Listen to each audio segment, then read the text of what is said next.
Okay, this episode is going to be one of those episodes that I think when we step away from it after listening to it I think is going to be one of the more important ones.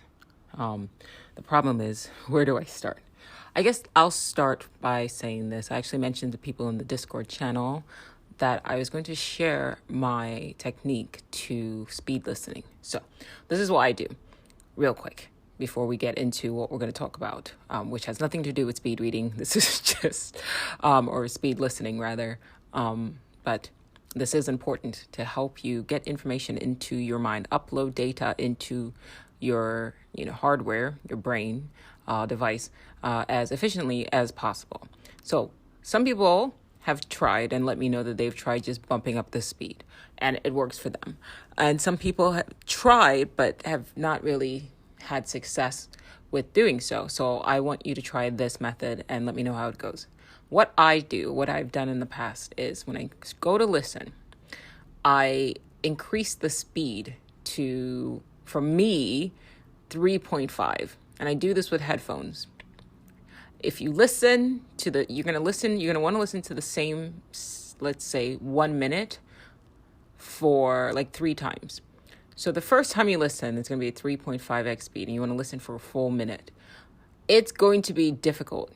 Your brain's going to be uncomfortable, but you want to listen without distractions. If your mind starts drifting, shift it back. Just stay with it. About 30 seconds in, you'll find that you're going to be able to follow kind of what was being said. The reason why you need the headphones is because you can get the words directly into your head without it without the sound having to travel through space. And believe it or not, your phone on your lap or your laptop or whatever on your lap versus headphones and the sound going directly to your ear, that split second that it takes for the information to get, into your mind, with it being through headphones versus it being through like your computer or laptop or whatever, it does make a difference. So start at 3.5x speed, listen to a full minute, rewind back the same minute. Now drop the speed to, let's say, 2.5. You can work with the numbers. This is what I did. So drop it down to 2.5. Then re-listen to the same passage, the same minute-long passage. Obviously, at 3.5x, you still want to listen to the same section. At 3.5x versus 2.5, it's not going to take a minute. So it's going to be a little bit more. But when you listen again, your brain, your subconscious, whether or not you're consciously aware that you did catch it, your subconscious caught it the first time. Your subconscious did hear what was being said. So it will give you a sense of familiarity. And also the drop in speed from 3.5 to 2.5, your brain sort of relaxes. It almost feels like grateful, and it just goes, okay, I couldn't listen to 3.5, but I can definitely listen to 2.5. And you find that you can get in the information. To see what the difference is now, at 2.5, you can drop it to 1. When you hit 1, and you rewind the same passage at the normal speed, at 1x speed, it just be brutally slow. Listening to the same passage the third time will be brutally slow, so you'll want to bump it back up. And at that point, you can figure out where is most comfortable for you. So I did that a few years ago where I started 3.5, dropped to 2.5, and then just over time, I started bumping it to 2.6, then to 2.8, and now to 3. But every once in a while, I still have to recalibrate my mind, okay? I still have to recalibrate my listening. So if it's been a while and I haven't listened to an audiobook, by a while I mean like a couple of days or whatever, sometimes a week, just depending, which rarely happens, but if it does, I will do the whole entire thing again, listen super fast and then drop it down to 2.5 and then bump it up to 3. And that is my technique. It works, and I would recommend that to you. All right, now, sidestep.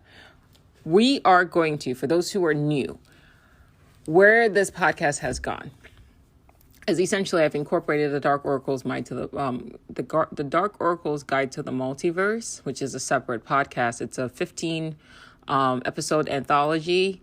I stopped recording. I just wanted it to be those episodes. I think I was going to build up on it, but I decided, you know what, this is good for a good foundation, a good introduction. And that podcast operated from the premise, like it just assumed the premise that we are in a simulation. It just operated from that. And then I broke it down how that could be. And then what certain rules are that I had observed at the time.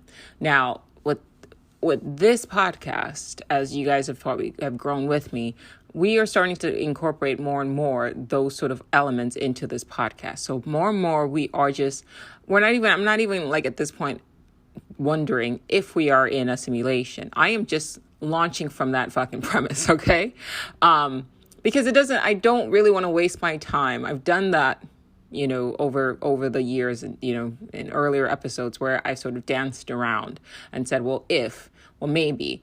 And it's great. It just detracts from the subject. So we're just going to operate from the assumption, of course, with the understanding that I could be wrong, that we could, there's always a possibility or probability that we're not in a simulation. But for the sake of this podcast, moving forward, if you are listening to this podcast, that is going to be the premise. We're just going to assume that we are in a simulation. We're going to assume that this is a kind of a game. We're going to assume that either we are part of the game and becoming sentient, or that we are subscribers who, for whatever reason, have chosen to become more aware that, okay, this is just a game, so that we can kind of hack the game. Right. And by we, I mean those who are listening to this podcast right now. On some level, you sought out this information and that helps you sort of alter your gameplay. And my function is, let's just say that I'm an in-game moderator and my job is to just provide you the information, wake you up to, okay, listen, this is tech support. I just want to let you know if shit seems too real. Here's some information to just sort of remind you of what you're doing in here. And then you can go from there. So first things first. If this is a simulation, and as I just said, we are operating from the premise that we are. Let's start with the nature of this simulation, right? You can't say this is a simulation and then leave it at that. What does it mean? There's layers to this shit. So we can operate from that base level, then you take the next step. The next step from that is what kind of simulation it is. I've posited and I've theorized that this is a drama generating simulation. I'll say it again. This is a drama generating simulation. Each and every one of us have this underlying drama. And every time you wake up, Uspensky, PD Uspensky, and Gurdjieff, they wrote extensively on this, on how you might wake up and be enlightened to the fact of, okay, this is all illusion. But over time, you fall asleep again. Right? And what I interpret that to mean by falling asleep again is that the very fabric of this reality, of this simulated reality, the very fabric, the air you breathe, the just every interaction that you have with another individual, it's meant to lull you back to sleep. Like if this is a simulation, it's meant to lull you back into the simulation being real. Everything. So as it's going to be a constant struggle for you to stay above the fray, because by the very existence, the moment you enter into it, the moment you become aware, the moment you open your eyes, right? That realization that, okay, this is just a simulation fades, right? So it's a constant struggle of will to keep reminding yourself that this is all illusion. If you don't like the simulation approach, then call it a dream. Every single person that has done psychedelics or, like DMT, ayahuasca, things of that nature, which I have not, but I do trust the reports of, from books that I've read of people who've had the same experience, as well as what I've heard from people who've had I trust them. I trust their experiences, because reality, quote reality, and from now on, every time I say reality, you can't see me, but I've got my fingers, air quotes. Reality is purely subjective. There are people there are people who play in base level, reality. Like they wake up, they go to school, or they get a job, they do the career thing. They do that shit for 60, 70 years. They die and then they repeat. That's base level intro stuff. There are people out there who practice magic, right? Who believe that they can bend, things to their will. They can shape the elements to their will. That's another version of the simulation, right? There are people, actual practitioners, spiritual practitioners. You have Native Americans who they have kept, their abilities away from Europeans and from outsiders, but their version of reality is different than the average American. There are people in other countries who they will look you in the face and tell you that they have seen demons and ghosts and spirits and gods and things of that nature. And that is their reality experience. I always like to back up everything that I say with a book that I want you to go and check out and read. And oftentimes a book is either written by a psychologist, a psychiatrist, a neurologist, a neuroscientist, an astrophysicist, a computer, like people with letters behind their names who have put out books that I would recommend that you would read. So right now, the book that pops into my mind right now is a book by Julian Jaynes, and it's The Bicameral Mind. And he had stated in his book that early man essentially, I'm paraphrasing the entire book here, but early man was heavily influenced by gods, by non-corporeal entities. I don't like, I try to be mindful of interweaving the words that we understand. So I'll say something, for example, when I talk about AI, I'll use AI, even though I don't believe in artificial anything. If we are a part of nature, then nothing really is artificial. If we are a function of this reality, then everything we create is part of it's just a function of the simulation. It's something that was always going to be created because it's programmed within the fabric of the reality, quote reality, to be actualized, to be created.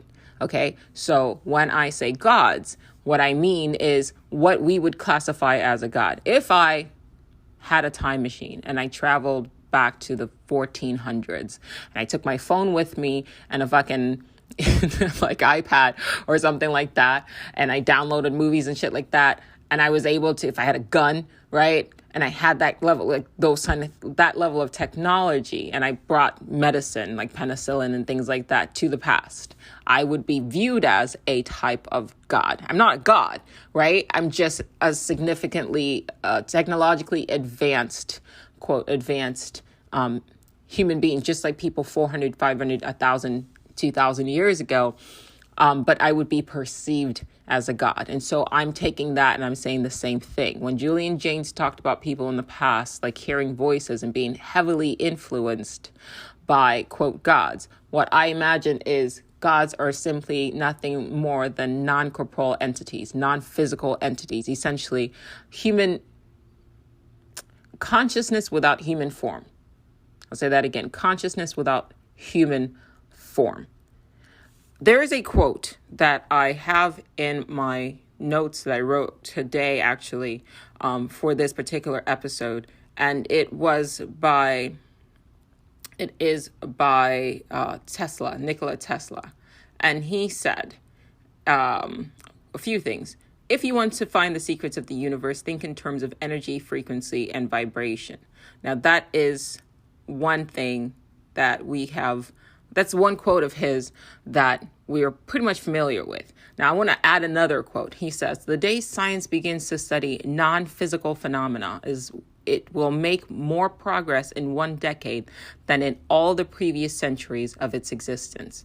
So put those two quotes together. If you want to find the secrets of the universe, think in terms of energy, frequency, and vibration. And then the other quote, the day science begins to study non-physical phenomena. How many times have I talked about non-corporeal entities? Non-corporeal entities. It will make more progress in 1 decade than in all the previous centuries of its existence. Non-physical phenomena. A few things. First of all, I believe the numbers are, we can only see 4% of what is material. So what we see right now is only 4% of what actually is, give or take the numbers. I've heard different numbers, but let's just say 4 to 6% of what we see is okay. Everything we see is only 46% of what is actually there. There's about 96% of what is called like dark matter or dark energy that we cannot perceive with these 5 senses. So imagine what the fuck is going on in this 96% of the world that we are not even cognizant of. Okay, I got into a quote debate. It's not really a debate. It was a man coming on to my shit and trying to pontificate as though I don't know what I'm talking about, which happens a lot. And I don't take it personally. That is the function of where they are.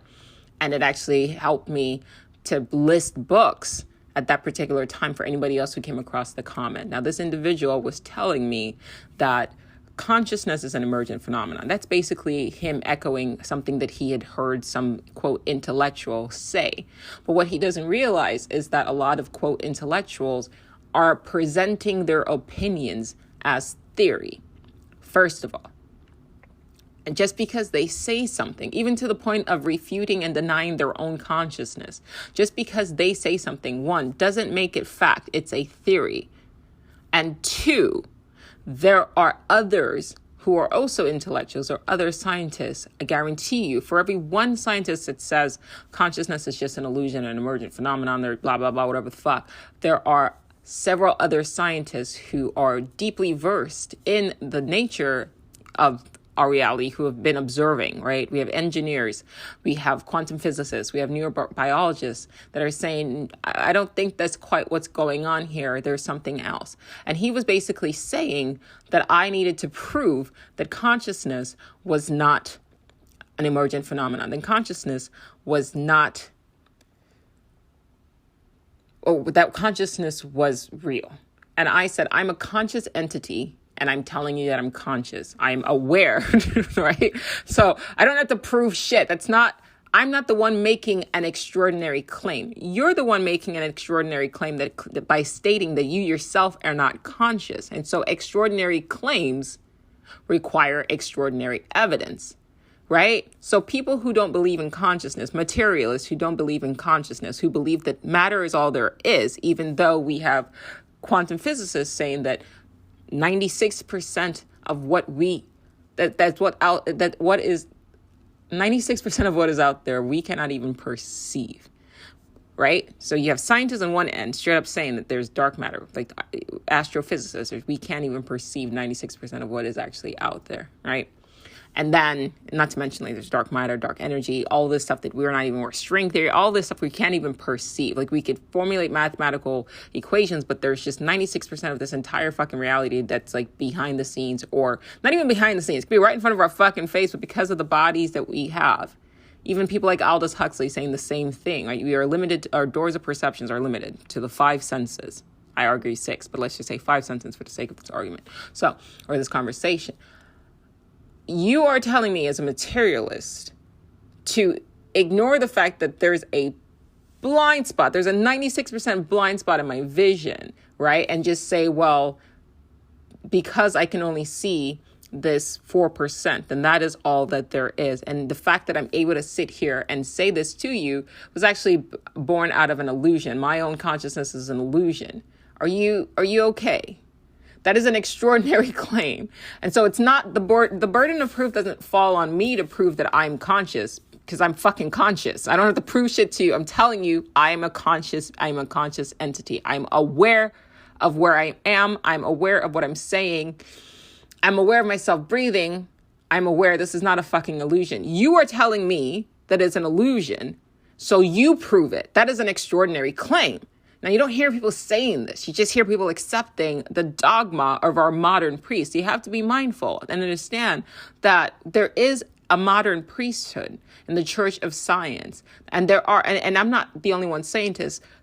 There are tons of scientists who are now more and more coming out and saying, like, listen, anybody who takes an opposing stance, right, that says, no, there's more to this world than what we see, than what the materialists are trying to shove down our throats. They are being ostracized. They are being ridiculed. I talked about Brian Greene and his book Until the End of Time, essentially contradicting himself. If you go and read the book, it's out there. At first, he starts off, there's one chapter, I think it was chapter 4, he starts off and he talks about low entropy occurrences. And he says, if you come across a situation where there's low entropy, essentially order,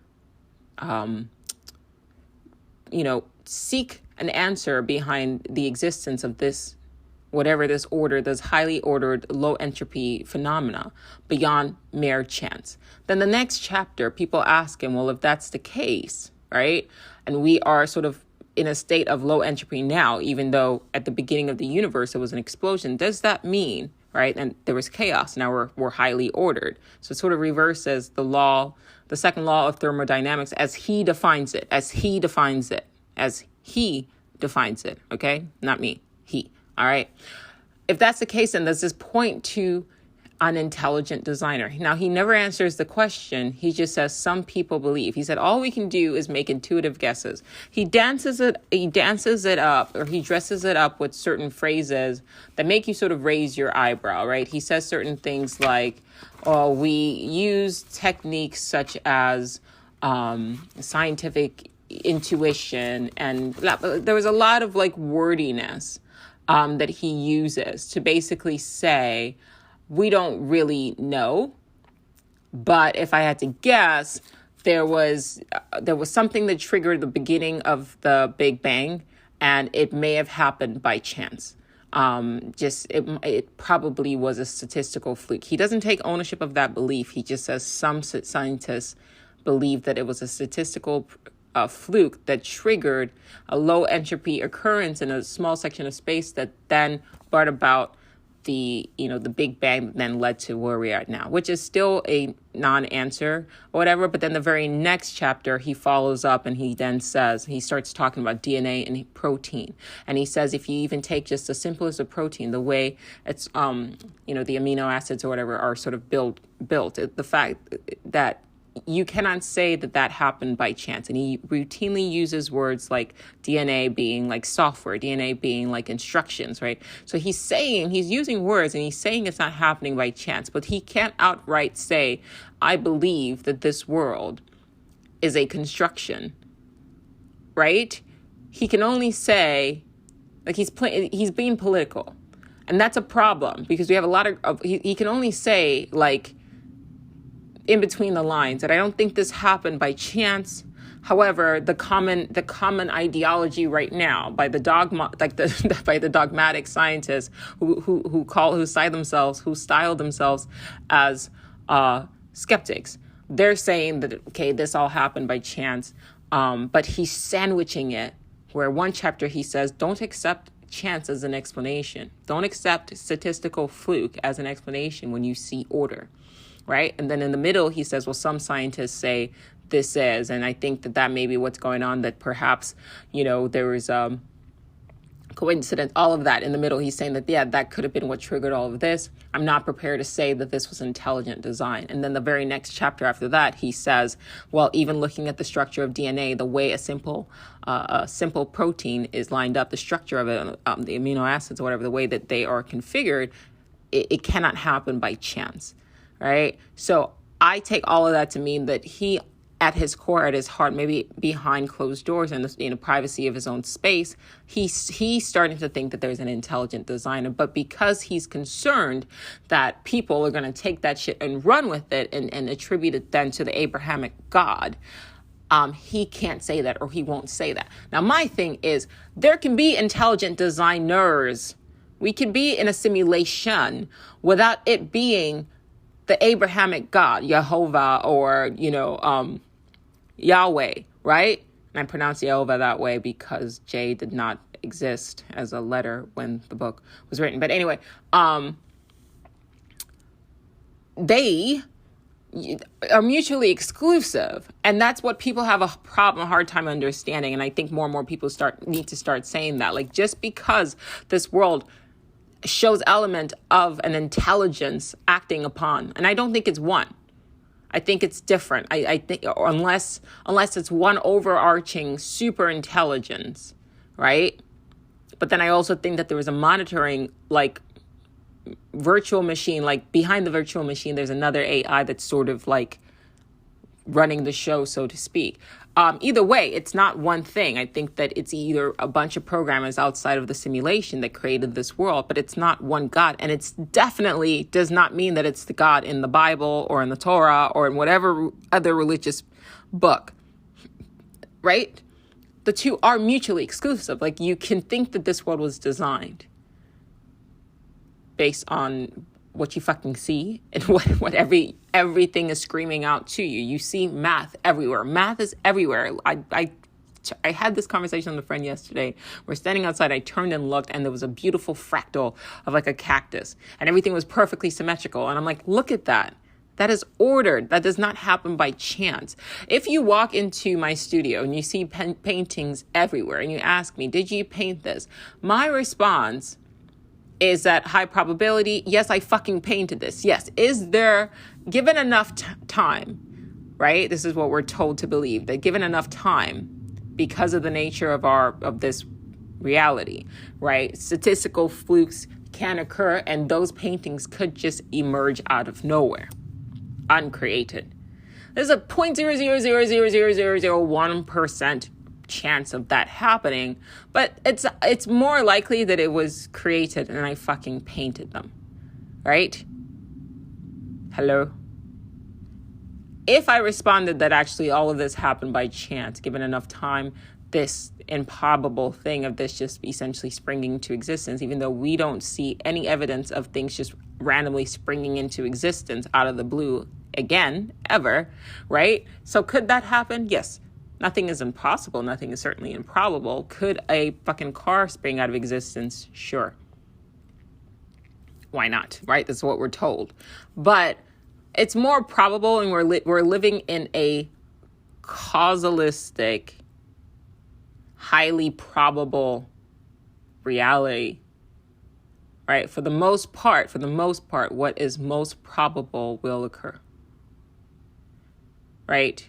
Are there statistical flukes that happen? Sure, but usually within acceptable grounds of what is actually probable. We don't have outright like just shit just springing into like we never experienced that. And given the billions of years, like you would think that, okay, then why would it just happen once? If that is a sort of if things just springing into existence out of nowhere is a function of this reality, then it would have happened more than once, right? So either way, just be mindful of what we are told, because science is becoming just a new religion.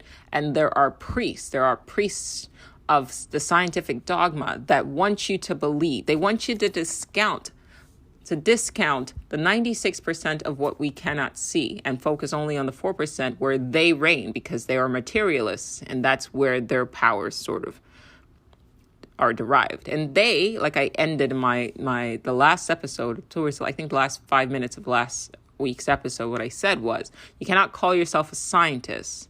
You cannot call yourself a scientist and then disregard things that don't fall into your worldview. You have to take resources. If you're trying to understand the nature of our reality, then you must pull information from all sources, even things that you cannot understand. You cannot discount people's experiences with DMT. You cannot discount people's experiences with UFOs. If you must validate the stories, then put them up against a lie detector or whatever, or like query them, right? But still take that into consideration. One of my favorite authors, Oliver Sacks, he wrote about hallucinations, and it was a non-judgmental sort of thesis on what happens to the mind. But ultimately, at the core of it, he basically says, he comes to the conclusion that when a brain is damaged in a way, then it triggers a hallucination. It really is just more, the damaged brain really is just more breaking sort of a constraint that keeps us from perceiving reality in a wilder way than we perceive it. It's the same sort of ideology that and Aldous Huxley has stated, and many others, right? The 5 or 6 senses are essentially confinement, right? They force us into the perception of a very sort of, quote, normal reality experience. But that doesn't mean that that's the only reality experience that is out there. It's just what the status quo is. And to bring it back to Julius Jaynes, there are human beings who, during the time of Homer and things like that, their reality experience, due to the structure of their brain, which is once again a hardware that projects this virtual reality experience that a consciousness is having in this simulated reality, right? So the VR at the time, the hardware, which is the brain, was structured in a different way than the brains we have now. And as a result, people of ancient times were able to perceive, this is my conclusion, based on reading the book, but I would recommend that you read that book particularly, and come to your own conclusions. But from my understanding, the human brain has gone through, I think, a hardware update. And at the time, the perception, reality was different because the brain was different. And people in ancient times were able to see things, see non-corporeal, non-physical entities.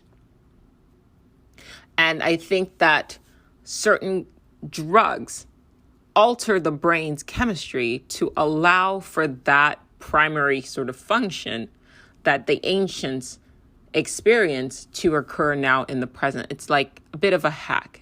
I would say that a psychedelic actually damages the brain to some extent.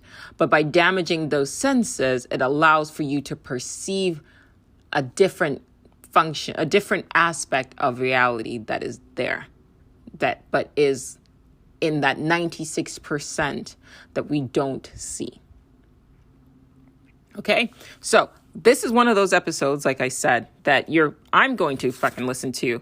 There's a flurry of ideas that I'm trying to pull from about, at the bare minimum, 20 books on various subjects. I'm pulling books from, like I said, everything from, psychiatrists to psychologists to quantum physicists to astrophysicists, and even some occult writings, right? Because that's true science. If you want to understand the nature of reality, you cannot just pick and choose what supports your worldview.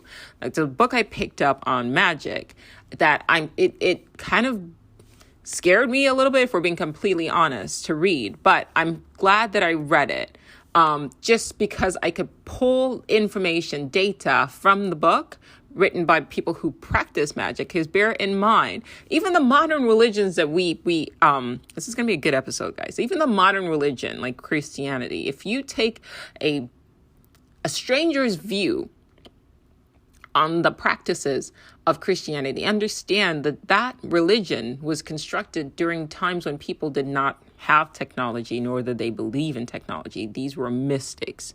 These were people who essentially, when it comes down to it, also practiced magic. Okay, if I were an alien and I came to a church and I sat down and I observed, like a Catholic church, yeah, and I listened to what was being said with a rudimentary understanding of the human English language, and I heard a priest say, with a fish head on his head, right, say, "This is the blood of my God. I will drink his blood. This is the flesh of my God. I will eat his flesh." It is represented in, of course, bread and wine. And then if you read the book Immortality Key by Brian I cannot pronounce his name to save my life. I apologize, but it's Muraresky, something like that. He basically said that the wine at the time, 2,000 years ago, was hallucinogenic, and people would drink it in order to communicate with non-corporeal entities. That was what they did. It's not the refined wine that we have now, the alcohol. What it was back then, and even the word alcohol is a Semitic word. It means spirit. I say that again. Even the word alcohol is a Semitic word, Mediterranean, Middle Eastern word. It means spirit, and people would imbibe it. They were hallucinogenic 2,000 plus years ago, and they would imbibe it. They would take the wine and they would fill it with as many sort of hallucinogenic substances as they can, and they would utilize it to commune, to speak to non-corporeal entities, the way people who take DMT now, or people in rainforest, Amazonian rainforest, take DMT and communicate with the elves or whatever, right? It's the same thing. Now, who or what these non-corporeal entities, and non-corporeal to us, but we would be non-corporeal to those entities because our bodies are only operative in this reality. So when you send your consciousness there in a DMT experience, and I actually had this conversation with my friend Eric, shout out to Eric. He was like, I was telling him about a lucid dream that I had, my only real lucid dream I've ever really had, where I was like solid. And he had never like had it. And he said to me, he was like, so in a way, because I was like, yeah, I woke up in the dream. Obviously my body was still in my bed, but my consciousness became aware that I was in a new, like in a dream. And he was like an alternate dimension. And I was like, fuck yeah, exactly. I'm gonna steal that and I'll mention it on the podcast. Thank you. We do that shit all the time. A lot of people have commented like, yeah, they lucid dream all the time. You are in an alternate dimension. Whether or not it's an actual, whether or not you fall into a camp, on one camp, right? People are like, well, is it an alternate dimension or is it something that I created with my mind? It doesn't fucking matter.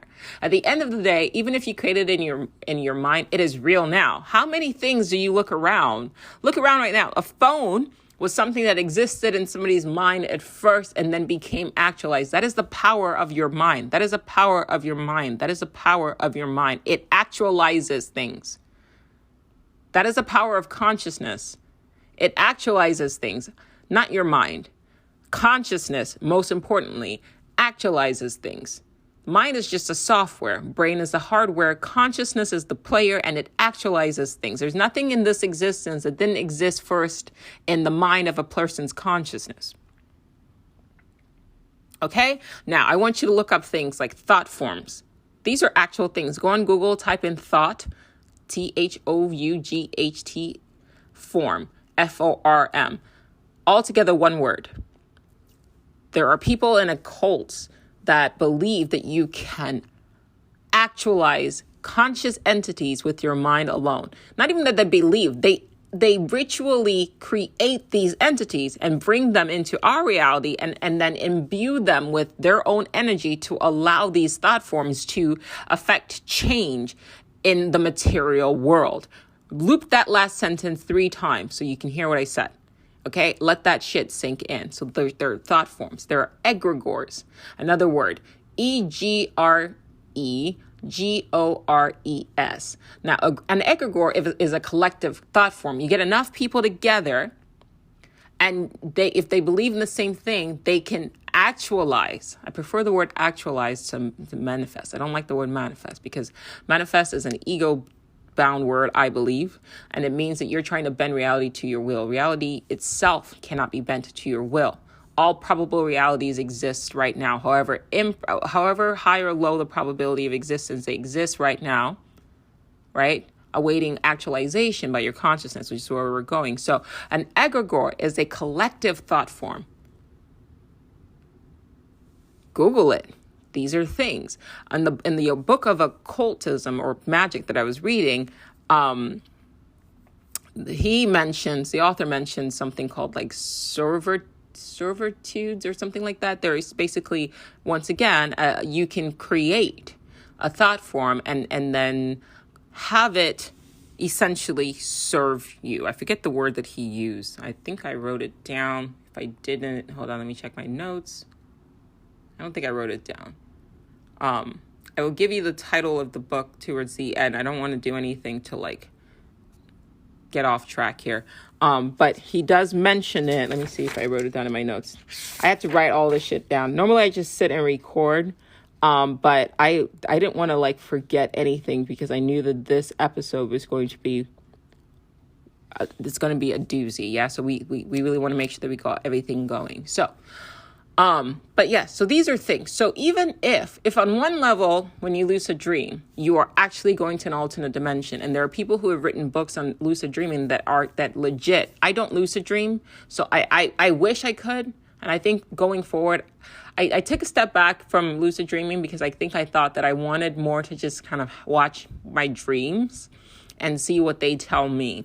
But I think I am ready going forward to explore this the dream dimension or wherever it is that I'm going to. But there are people who have written books on lucid dreaming, and they are practitioners. They lucid dream all the time.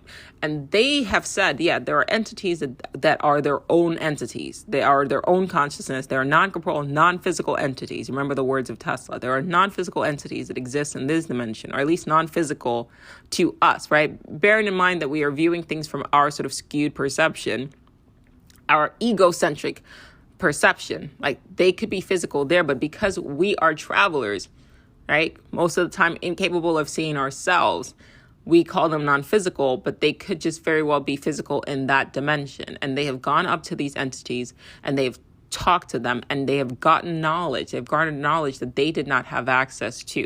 And these entities are tapped into a universal sort of collective, or I should say multiversal collective, where they have access to like, let's say the Akashic records, right? Google Akashic records. So they have access to all of the information across the multiverse, and they're able to go and speak to these entities who are fully fleshed out, conscious and sentient beings. Okay, so that's, like I said, I've personally only had the one experience or whatever, so I can't really speak on that. And in my lucid dream experience, I got so excited that I didn't even have time to I didn't know what to do. Like, I was like, oh shit, I'm dreaming. So I was running around. I've told this story before, but I was running around and I ran up to this one, there was this Latin beautiful man. He was standing outside of the hotel where I'd woken up in. And it was a dimension that was similar to LA, but it wasn't. The colors were super intense and vivid. And I grabbed his shoulders and I said, this is a dream. This is a dream. And then he looked at me, his eyes were just sort of whoa. And then I said to him, if you remember this, my phone number is, and I gave him my phone number and I said, call me, send me a text or something like that if you remember this. But when every time I tried to tell him my phone number, he glitched like static on an old TV. That happened. And I was like, oh shit. So I let him alone. And then I just started running around okay, what do I do? And then I ended up actualizing entities from this reality. So I was okay, I'm going to do a pool party. And I actualized, obviously a copy of Snoop Dogg, a copy of Ludacris, and was I threw a pool party. And then I was this is boring. Okay, what else do I want to do? And then I was I guess I could fly. So then I started flying. But I wasn't, because I was just so stoked. I got super excited and I couldn't actually pause to think of what to do. Okay, let me go exploring. By the time I was getting ready to calm myself down and be okay, well, what to do next? I woke up. So that is my experience. But I think I'm going to try to do more of that. I talked to a young lady one time though. I guess this is a downside of it.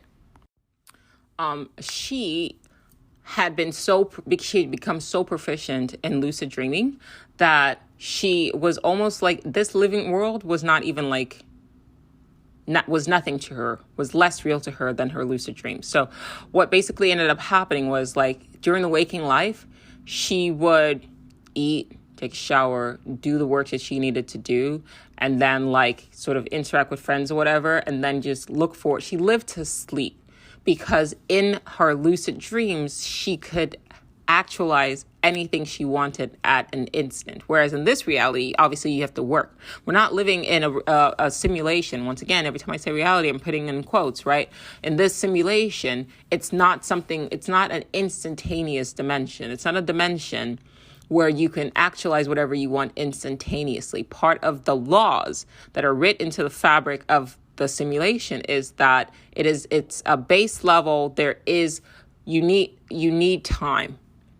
So there is programmed in is that intrinsic limitation. Intrinsic limitation. The intrinsic limitation is programmed into the simulation, right? Because this is not that kind of world. This is not the world where you go, okay, I want a BMW, and then boom, you can actualize it. Other dimensions where you can instantaneously actualize things. Yes, and I would imagine, or I would argue that that's where she is going. That young lady that I told you about, that's where she's going when she lucid dreams. And so she can live essentially like a god. Whereas in this reality, obviously she has to work for things. And for her, she would rather have that experience where she can actualize it. And she can go back to the same world.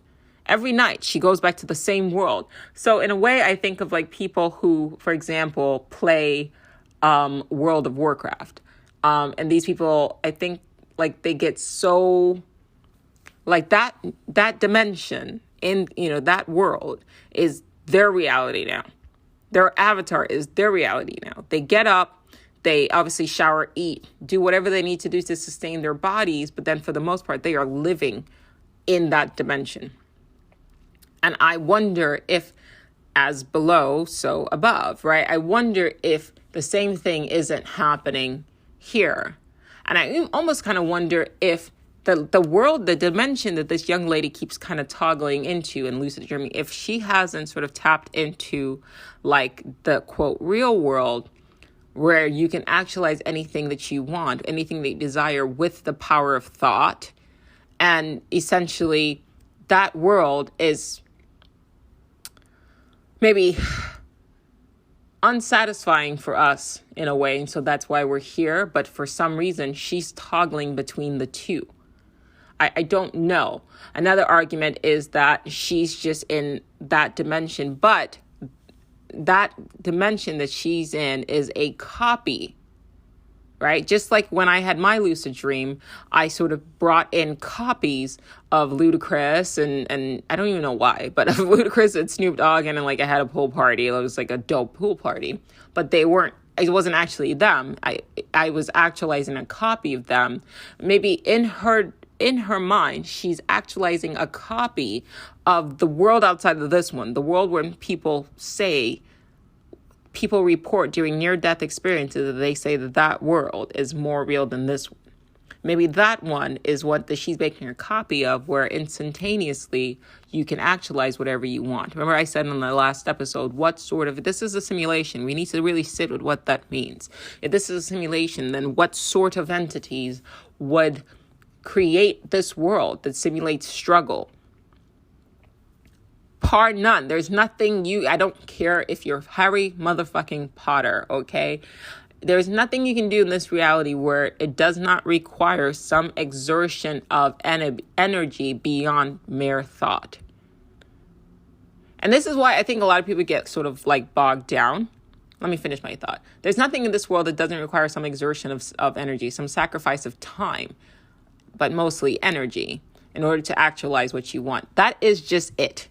The problem, the reason why a lot of people suffer, and I said in the last episode, the suffering is unnecessary. It's part of the drama. Remember I said at the beginning of this episode, this reality, this simulation is a drama generating machine. It's a drama generating simulation. And what I've argued on the Dark Oracle's Guide to the multiverse, I think it was episode 15, the last episode, I basically said it's the emotional struggle, the stress, the sadness, the anger, all of the above. It's what makes the simulation feel more real. So that struggle between desire and actualization is programmed in by the game's designers.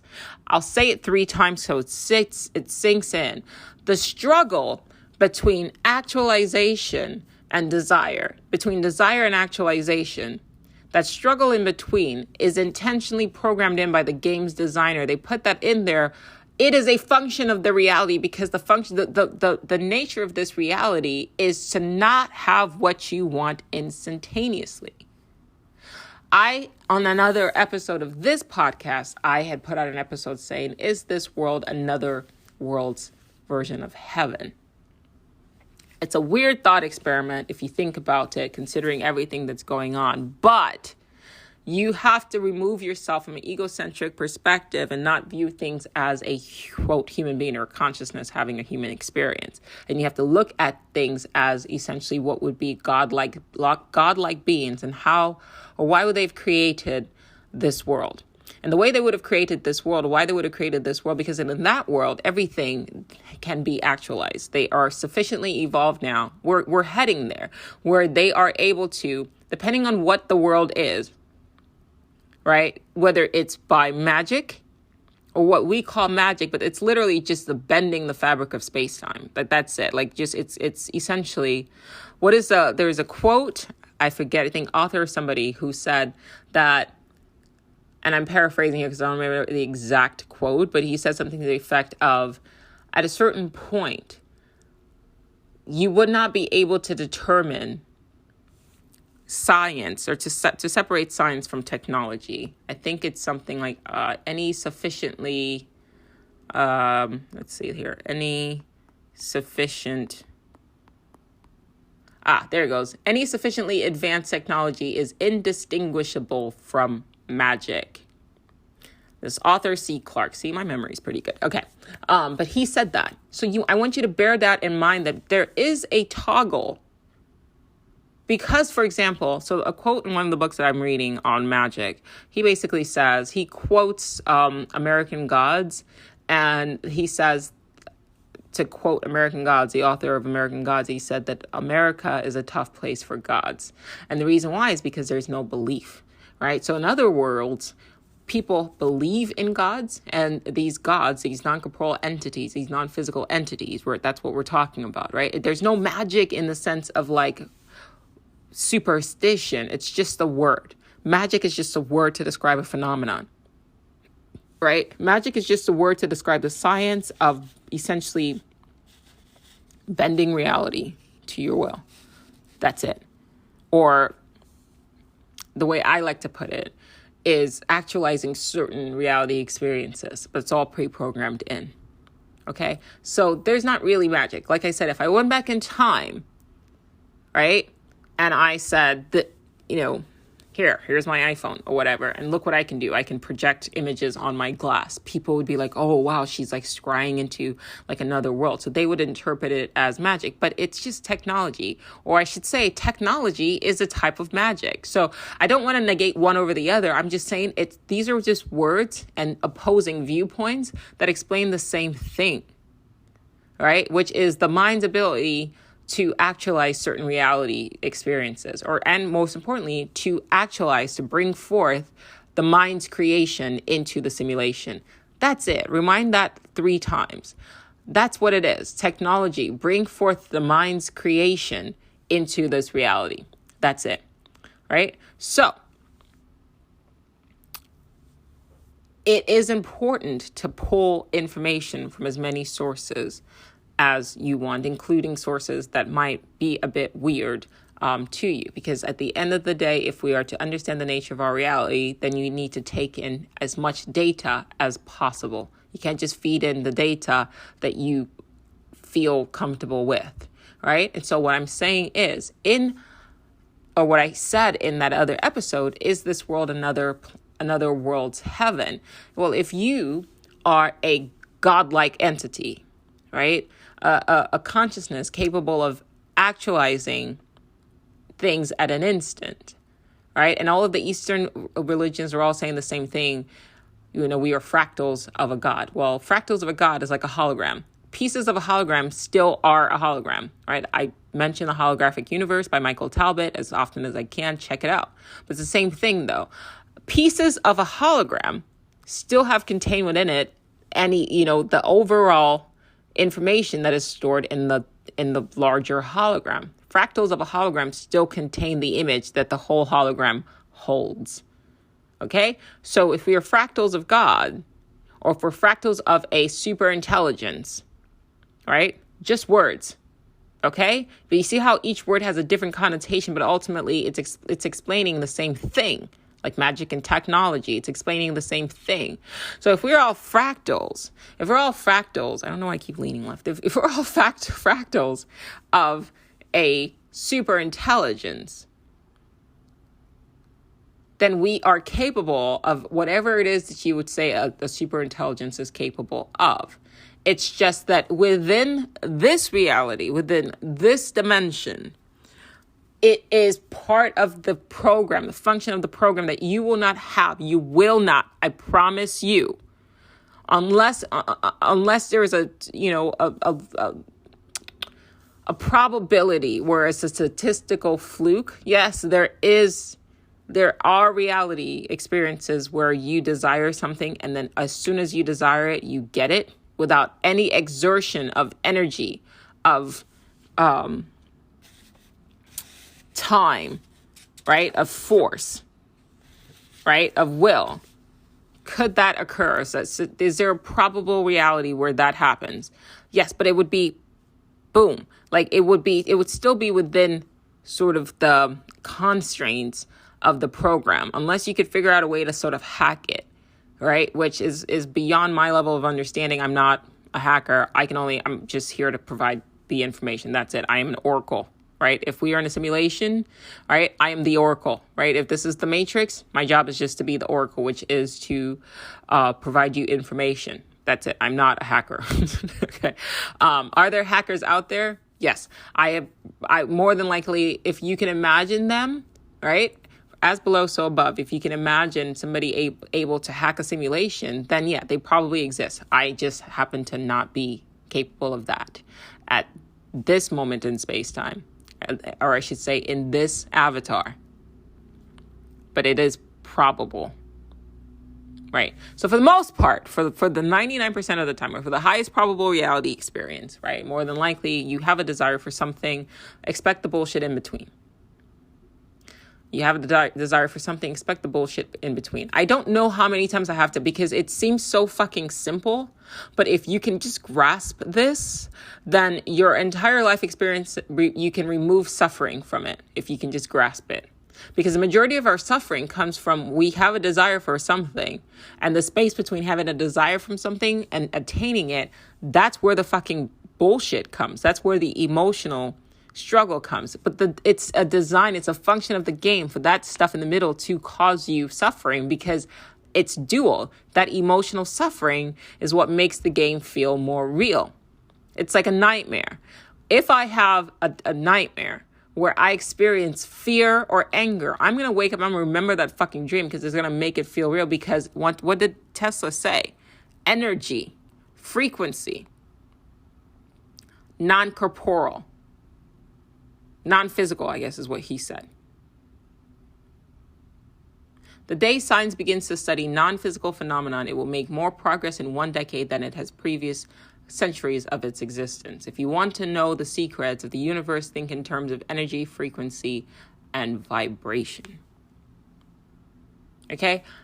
That's what causes most people to suffer in this reality. I just posted a video. I haven't checked, I checked some of the comments, but I knew I had to sit and exert my will here in order to record this podcast. So I couldn't allow myself to get distracted. But I basically said, if we're in simulation, then each parallel universe are just alternate servers. That's it. And then people just kept saying like, well, this server sucks. Well, I get it. But does the server suck? Or is the reason why it sucks, is it like we're playing on hard mode? Because I would imagine this is probably the level of difficulty in this server, because everything has levels. I would imagine the level of difficulty in this server is turned up a bit high, right?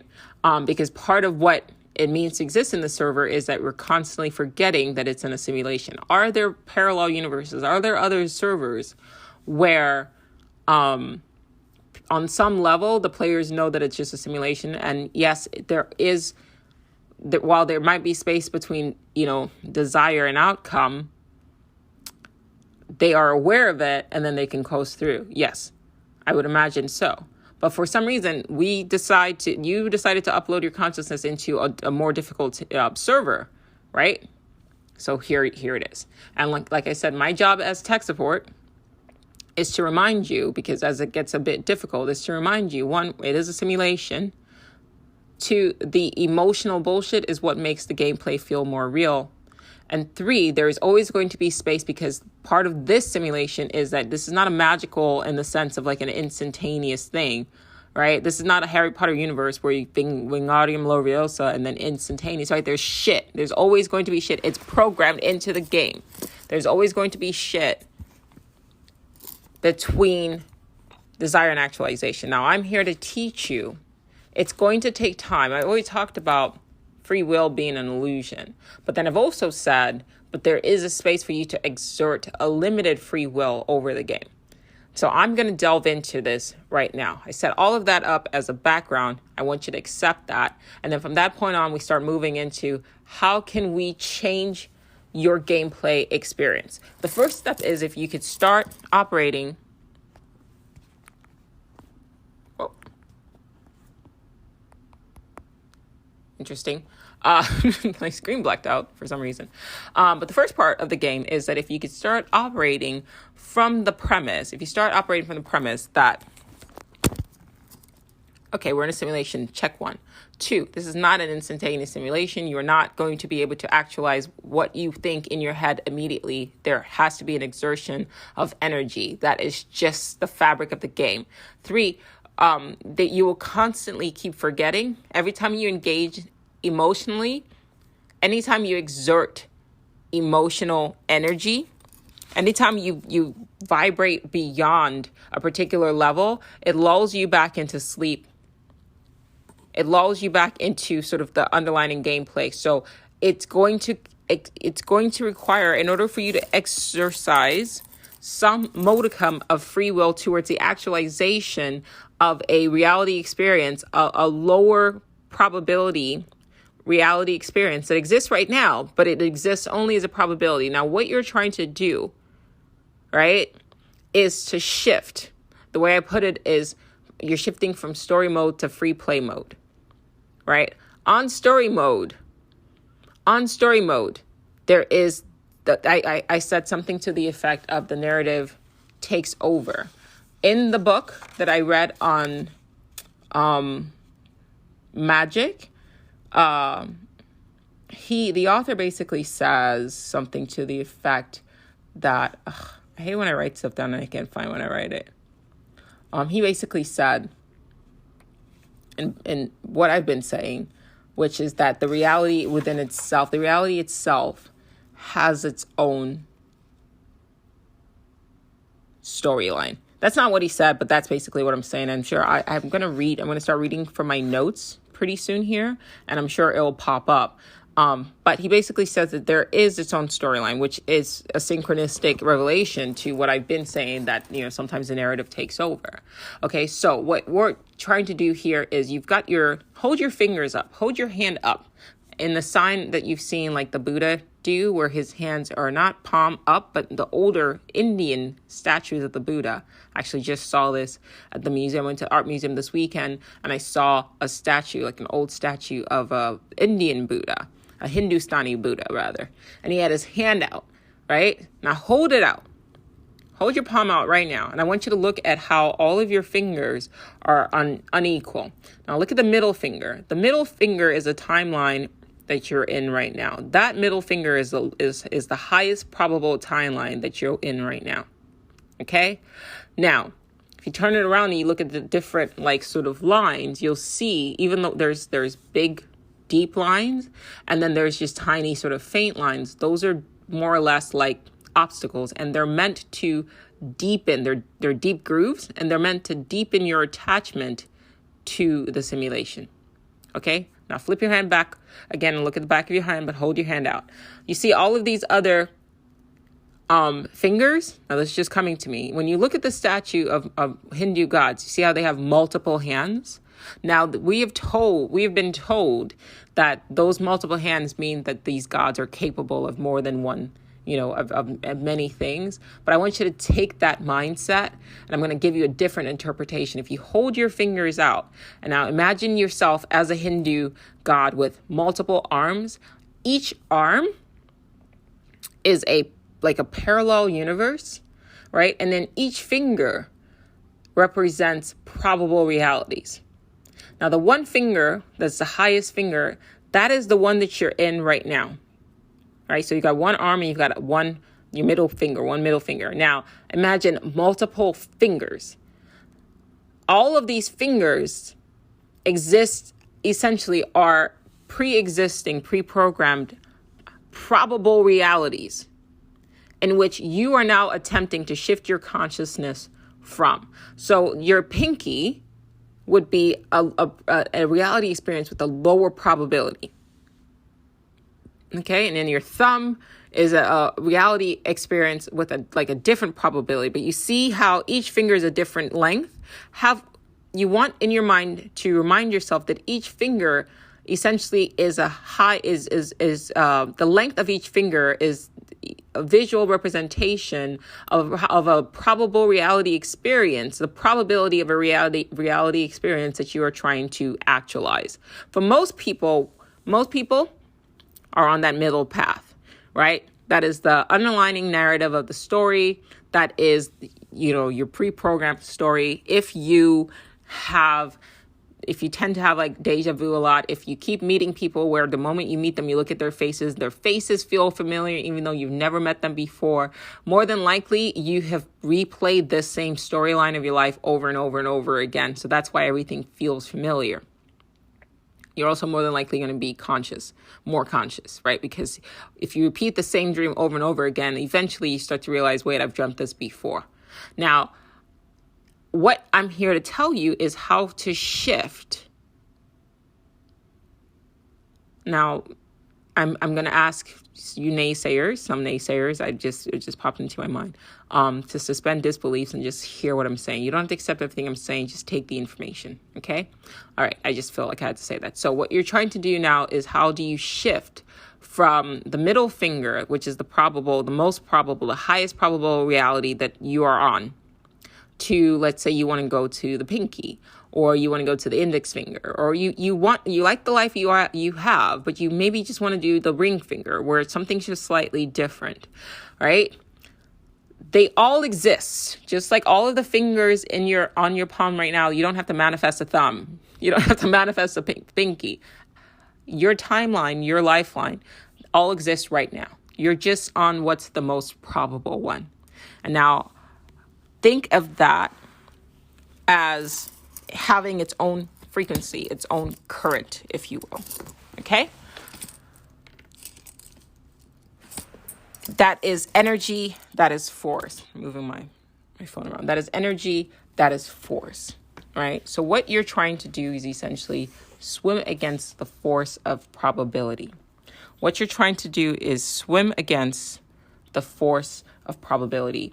And that would require an exertion of will with a capital W.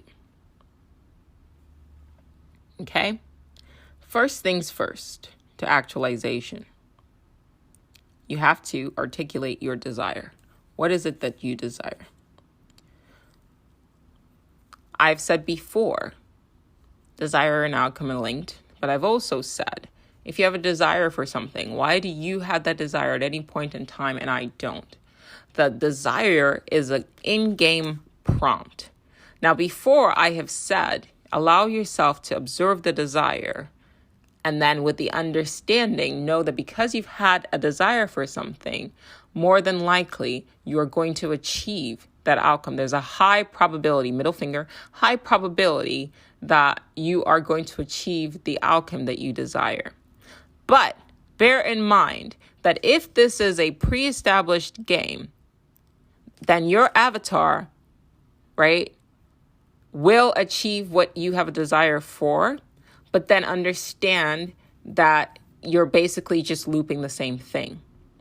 So if you have a desire and then you follow that desire to its outcome, because all of time is happening at once, because desire and outcome are linked, understand that essentially you are basically on the highest probable timeline if you do not question your desire. So if you have a desire for something and you want that really badly, and I will tell you that given enough time, energy, and consistent exertion of will, right? You will actualize what you have a desire for. Bear in mind, though, that still keeps you on the story mode. Now, if you have a desire for something and you want to shift off of your main level desire, then the first thing you have to do is negate the desire. if you want to have a different reality experience, this is when it starts getting interesting. If you want to have a different reality experience than the one that you've probably looped before, and if you don't really believe what I'm talking about, that we can loop the same life or eternal return over and over again, please look up the writings of Friedrich Nietzsche. Type in eternal return, Friedrich Nietzsche. You should find a Wikipedia on it. But also, you can look up the writings of Anthony Peake, Is There Life After Death, and The Daemon as well. He gives so much information in his book to support what I'm saying here. So there's that. If you have, this bears repeating, you're going to have to listen to this episode a few times. I am as well. And part of the reason why I'm recording this is obviously selfish, because this is also for my benefit too. I sat down, I wrote all this shit out because part of, what did I say? Part of the fabric of the reality is, if you're going to upload your consciousness into this world, part of it is that it will continuously try to lull you into sleep. It will continuously pull you back into the drama. It is a drama generating reality. So I need a key. I need something to lock me and keep me awake. And so that's what this episode is. It's a sort of an icon, if you will, that locks me in. And so I have to take all these ideas, record it, so that when I get pulled into the underlining narrative, I don't allow myself to fall back asleep, if you will. It keeps me conscious. It keeps me aware. It keeps me lucid. Okay? So this is a lucidity key. I'm writing that down because I like it. Okay, so understand that an unexamined... Okay, so I'm going to start point one. What I've said in the past, for the most part, all right, there is no free will. Free will is an illusion, right? You're not manifesting anything. All probable realities exist right now, right?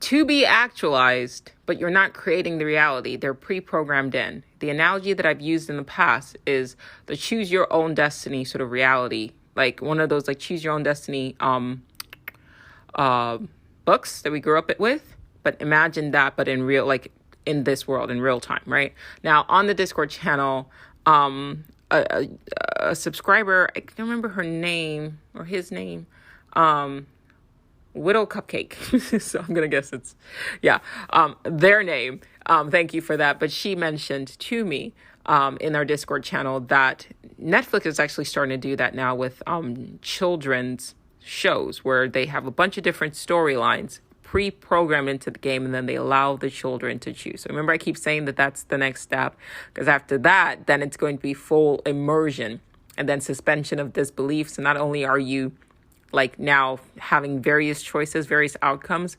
but you will also like not realize that you're in a game while you're playing it. And that's what I'm saying is happening right now. So shout out to Widow Cupcake. I love your name, for pointing that out to me. But so what I'm saying right now is,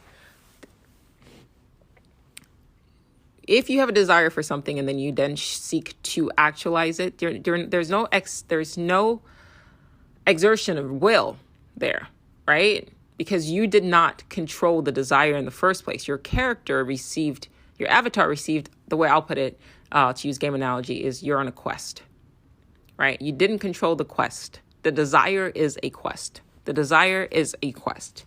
The desire is a quest, right? But the quest was really given to you. Now you can seek to actualize it. I'm not saying there's anything wrong with that. Absolutely not. With the understanding that the noise in the middle is bullshit, you're going to experience the outcome. But if you do not examine, where did this desire come from? Then you're absolutely being drifted in the sea, right? Of this like underlining narrative that was pre-programmed by the game. And now you can take a step back and be just a conscious observer of, okay, actualization, bullshit in between, here's me. And you can watch that play out in a story mode. And story mode can be enjoyable if you are aware that it's just a game. Story mode, essentially a lack of an exertion of free will, can be enjoyable if you're aware that it's just a game. So if you wake up and you go, I have a desire for something. I don't know where the desire came from. I don't know why today's the desire, but I guess I'm just going to go with the flow, and I'm going to ignore the bullshit with the understanding that I will eventually attain the desire, right? I'll eventually experience the outcome. It's not even attaining, it's experiencing the outcome, because there's nothing to attain. It's already pre-programmed in. Like a story is already pre-programmed in. Your character was given a quest. That is what you call a desire. And then there's a storyline that plays out, and then you achieve the quest. You actualize the quest. You, more specifically or more precisely, you experience the outcome of the quest. If you never examine, why do I have a desire for this, right? Then there's really no space to deny the quest. And remember I said that there's a very small modicum of free will that you can exercise? Well, that's where it's at. Do you want this desire?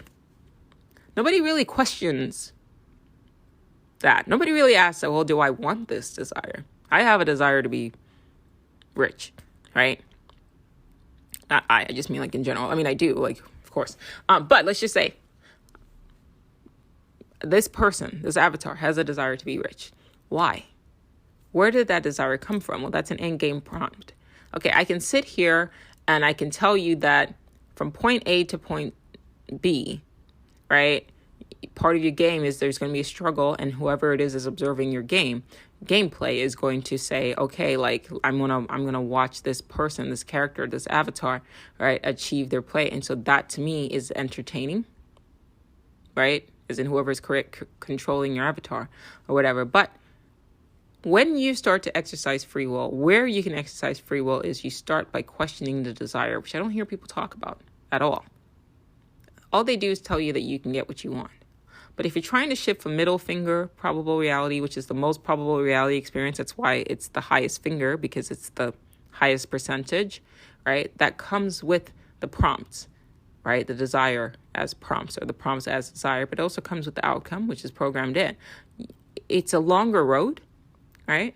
But it's, it's simple cause and effect, and you're just sort of going with the flow and you're observing it. Now, what you're trying to do here, if this is a different path that you take, is exercise a limited exertion of will, the capital W.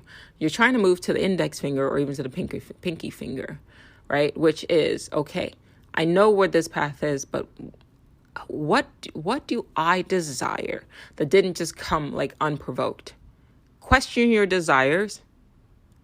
Or sit out and write a completely different desire that your character, your avatar, would never want. And then that shifts you. It's dramatic. And it literally, you're going against and you're going out of your comfort zone. But your comfort zone is where the narrative, the pre-programmed narrative, the highest probable narrative plays out. I'll say this again. What we call the comfort zone, or the zone of comfort. The zone of comfort is where the pre-programmed narrative plays out. If you want to move from, say, middle finger to index finger or pinky finger, a different probable reality, if you want to have a different experience, you're going to have to make a different choice. You're going to make a different choice. And you have to make a different desire. You have to choose a completely different desire. But it's difficult because by your programming of your avatar, like the idea of like, so for me, for example, right now I'm on a very familiar path, right? The reason why these ideas come to me is because I've said this so many times, and I've, I meet people's, and I see their faces, and I've seen them so many times. I've played this particular avatar. She's one of my favorite avatars. I've played her over and over and over again. We're speaking in game speak still, okay? But that's a gift and a curse, because we're in a dual reality as well, right? The curse is that if I wanted to experience, let's say, a pinky reality experience, right? It's all programmed in. It's just a low probability that my character would actualize it. It's a low probability that my avatar will actualize it. If I wanted to do that, I would have to essentially almost adapt another avatar set of desires. Like, I would have to wake up and be like, I'm going to go skydiving today. And that goes against every fucking thing that this avatar, Jolie, would ever do. Like, this avatar would never fucking go skydiving. It goes against the fabric of my DNA. I would never do that. But if I wanted to shift off of this very familiar storyline into a new one, I would have to do something that literally goes against every fabric of my avatar's programming. Kind of like Westworld, right? I always keep referencing Westworld. You guys have to watch that. I would have to do something that is atypical, like what's her name? The blonde with the blue dress, Dolores. She had to break her loop. She had to break her programming. But even that act of breaking the programming is an option. It's predetermined. You have the option. It's not, the game doesn't give a fuck. Because ultimately, it's still the game. It's part of the simulation. At any point in time, even when you go and we watch these new Netflix shows, right? You can choose to have the base level experience of just like this played out storyline, or you can exert effort and choose a different storyline, right? But the Netflix doesn't give a fuck. They put that all there because that's part of the reality experience. You're still going to experience drama because this reality is this simulation is a reality. It's a drama generating simulation. This simulation is a drama generating simulation. So that's the space. If you don't like the path that you're on, question your desires and adapt a different set of desires. But I guarantee you, most people, it's like learning how to swim. Most people don't have the force of will, the energetic force of will, force of will to swim against the current or the frequency, the energetic pull of the overall narrative for their life. Gives a little different meaning to the middle finger now, doesn't it? Yeah. Right? But I'm going to tell you how to do it if you want to do it. Okay? Observe the forces and the laws. That's what you're doing right now. So the first things first is change your desire. Second step, apply theory by observing the forces and the laws, which is what you're doing right now. You're taking information. The third step is to employ intentional will. That is the hardest part because you literally have to you're hacking yourself. You have to hack your own mind and you have to train yourself with will. Adjust your strategy adjust your strategy as you encounter resistance until you actualize your new desires. The biggest thing there, above all else, is employing intentional will. Now, in the book on magic, what the guy basically says is, this is your will. He uses meditation as your will, as an example of the will. When you sit to meditate, right, you give yourself either a mantra. Mine is a healing meditation. I focus on bits of my body that I want to heal with my mind. Either way, if it's a mantra, if it's a visualization, if it's you focusing on your breath. Most people have a hard time meditating, right? To sit down and just focus on their breath. What ends up happening? Here comes the internal monologue, and it starts it with a distraction. And then your mind shifts. You shift into the drama. Because what did I say? This world, the entire fabric of this world is a drama generating simulation. So you start, I want to exert my free will and I want to focus on my breath. You should be able to just sit and breathe for 10 fucking minutes. Right? If you have free will, why can't you just do that? And most people cannot. But that is the first step that you can exercise that. You have to start exercising your will. It is not given to you as a base level. It's not a default setting. If you want to change things, you have to first strengthen your will. There's a quote by Aleister Crowley. I've heard negative things about the guy, but just like I pulled information from the Bible, even though I don't believe in what, has been written in it, there's still information there. I will pull information from wherever source without judgment. I don't give a fuck. So his quote is, do what thou wilt. And most people take that at face value, which is they think he means just do what you will. But he's talking about will with a capital W. And that requires a conscientious effort at strengthening your will. So it's the way I took it was do what you will, not what you feel. I did not feel like recording this episode, but I willed it. I had to essentially force myself that how I felt was in my comfort zone. I'll say that again. How I felt was in my comfort zone, my zone of comfort. But you have to liken that zone of comfort to that is the controlling narrative. That's the middle finger. And sometimes you got to say, fuck that, right? Fuck this. Get up and go. And by doing not what you feel, but what you are exerting your will. Every time you do that, you strengthen your will. And then that allows you to, in his words,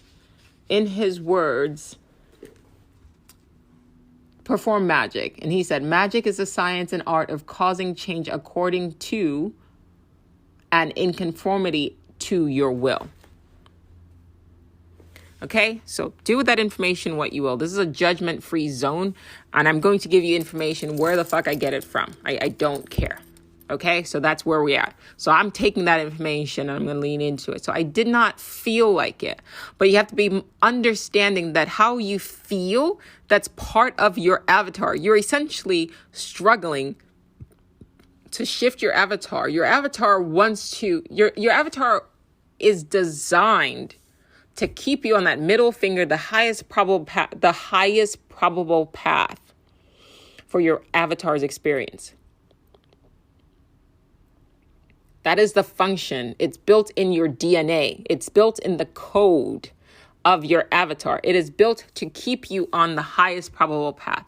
If you are attempting to have a different experience than what is in your highest probable path, you have to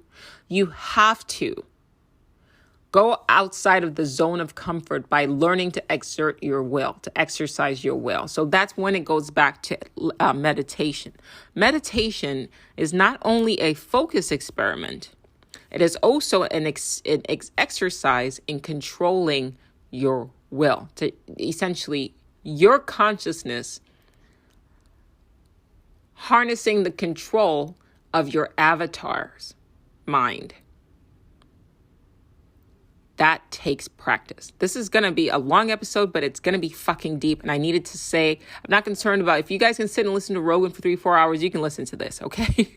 All right. Cause this is important. This is probably the most important episode I've ever put out for me. And I'm sure you guys are going to get a lot out of this, as well. So you have to train your consciousness to essentially control the mind.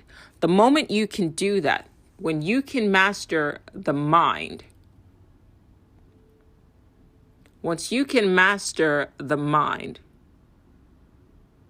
that's when you can actively start shifting out of. Somebody asked me in the comments, how do you change servers? It's not fucking easy. You have to master the mind. You have to master the mind.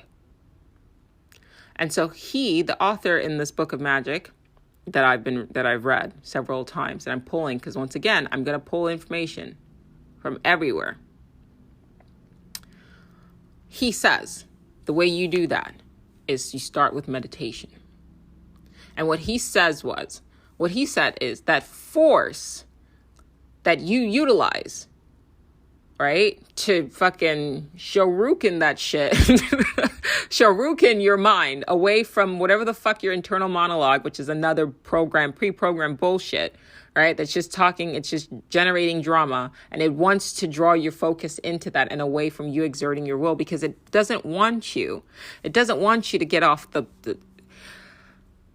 I don't even want to say it doesn't want you. It's just its function, because it can't have a want. It's just a program. The program it's very simple.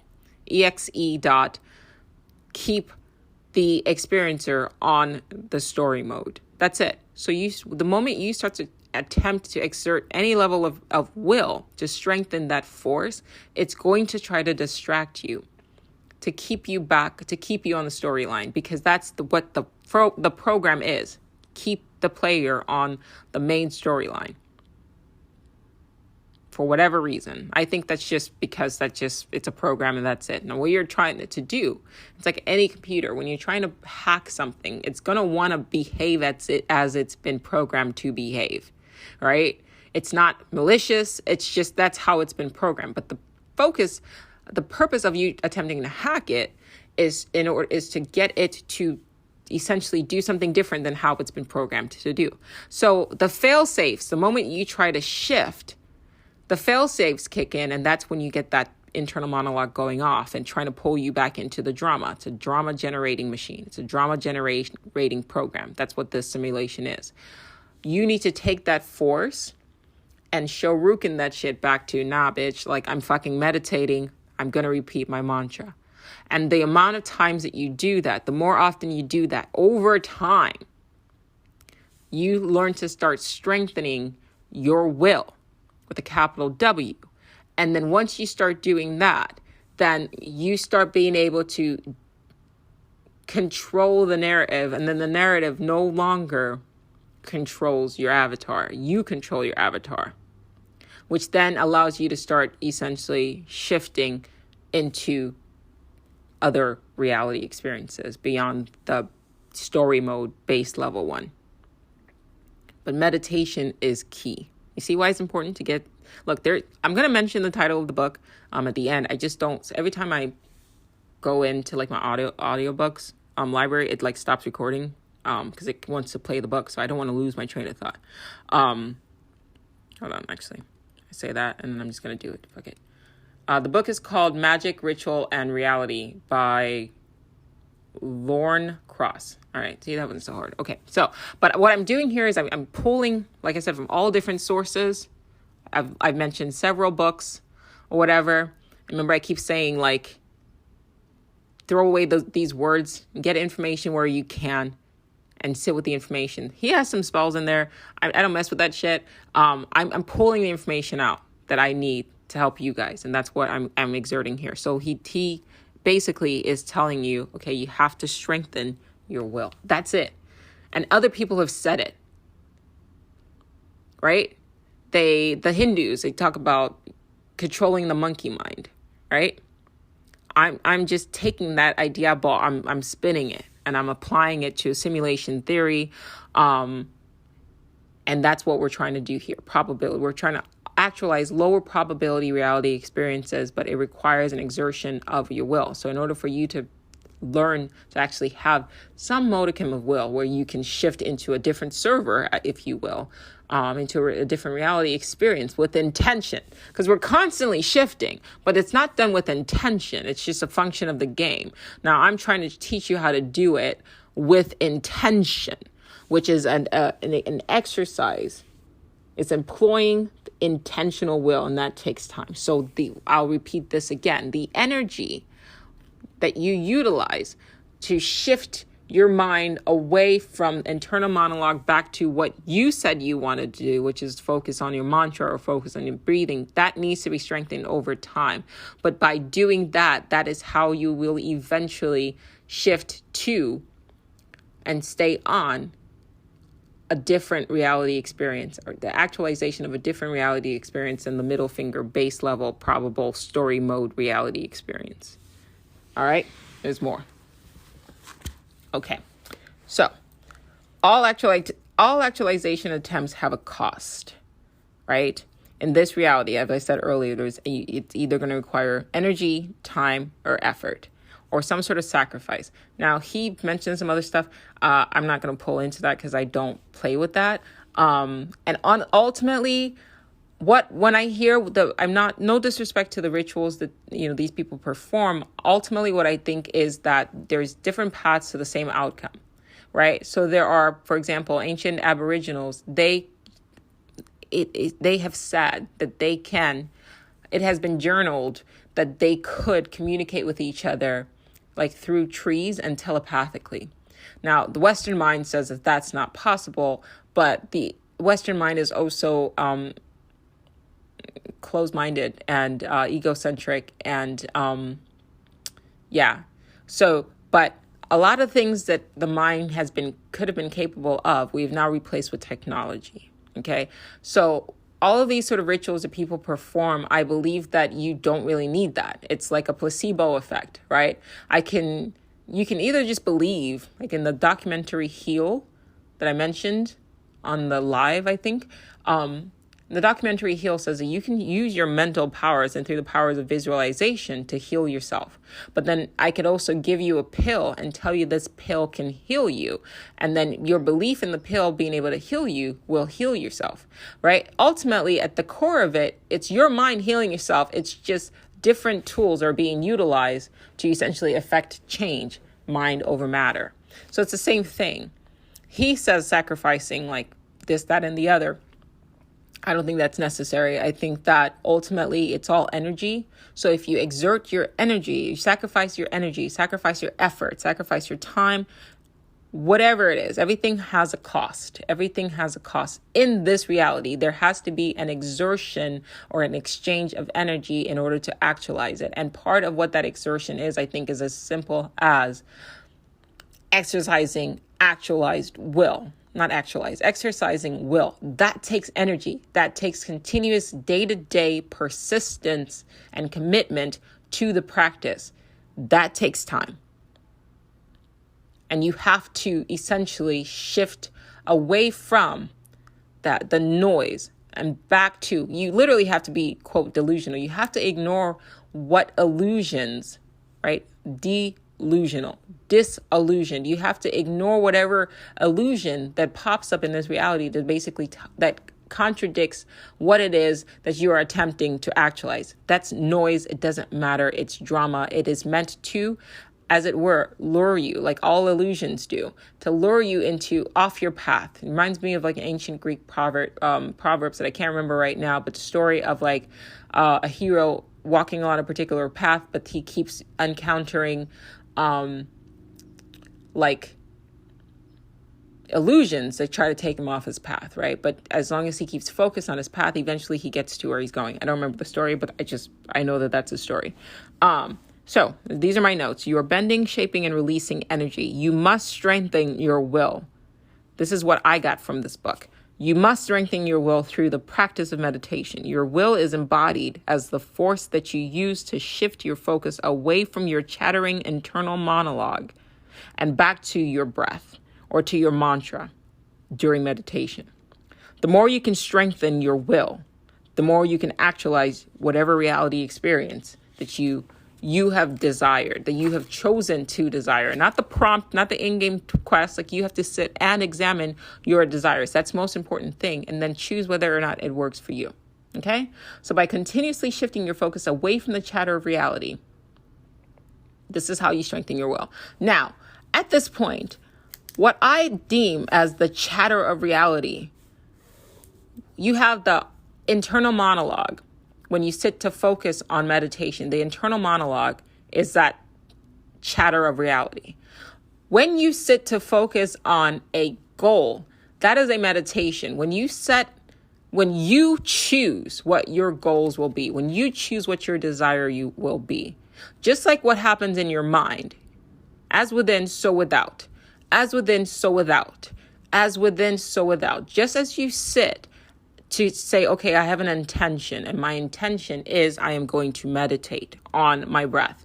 The same thing, I have a desire, and my desire is I'm going to actualize this particular reality experience.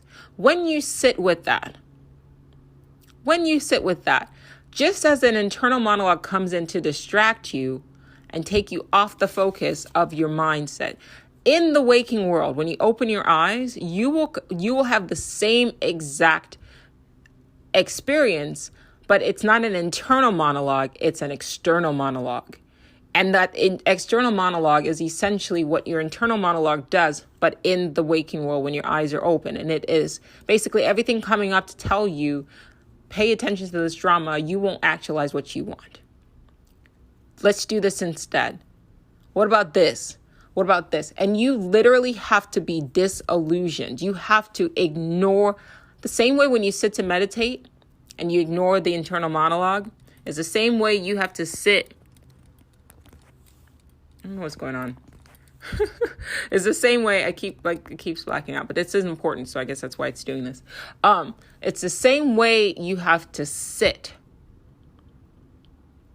It's the same way you have to sit back. And when the illusions come along, it's all illusion. It's all illusion. So when the illusions come along, just like in a dream, when the illusions come along, just like that internal monologue is just an illusion, you shake off the illusion and focus back on this is my mantra.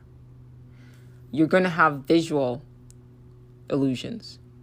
That's basically anything that pops up that's contrary to what your stated goal is, your stated reality experiences, right? So like for me, okay, I'm trying to do X, Y, and Z. I'm trying to get on Netflix. I'm trying to produce these shows. I want these ideas to reach a larger audience. Most importantly, above that is I want a podcast to reach as many people as possible because I want more people to think in these terms, because I want people to seriously examine these questions. Now, the first step is obviously having the podcast, and slowly, but it's taking time, quote, as it does, right? It is costing time, as it does. It's not going to be instantaneous because that's not the reality that we live in. But same thing then, I start putting out videos, shadow ban, right? That's all of that shit. My videos not being, seen too much or reaching new people on YouTube. That's just that's an external monologue. Ignore that shit. It's just an illusion. Laugh at it. My cousin sent in on audition for a job. And at first they told him, we're interested in you. And then he followed up and said, okay, I'm available on this date. And then later on they messaged him back and say, we're no longer interested in you. And he laughed. And I said, that's the perfect response, because him and I have been having this same conversation. If you understand that this is just illusion, you no longer emotionally engage when the illusion plays out, when the simulation shows you a mirage, right? The mirages are just meant to kind of get in your way, right? To distract you from you exerting your will. You said, this is the experience that I'm going to have, right? You are still at the end of the day a God. You are still at the end of the day a fractal of a God. So you do still have the ability, you have the same ability in this waking world as you do in the reality that you dream, in the dimension of the dream, right? In an alternate dimension, you inherently have that same ability. The difference is it's just here, there's just going to be a cost of time, and there's going to be sort of illusions to get in the way of that, the obstacles that get in the way of that. That's it.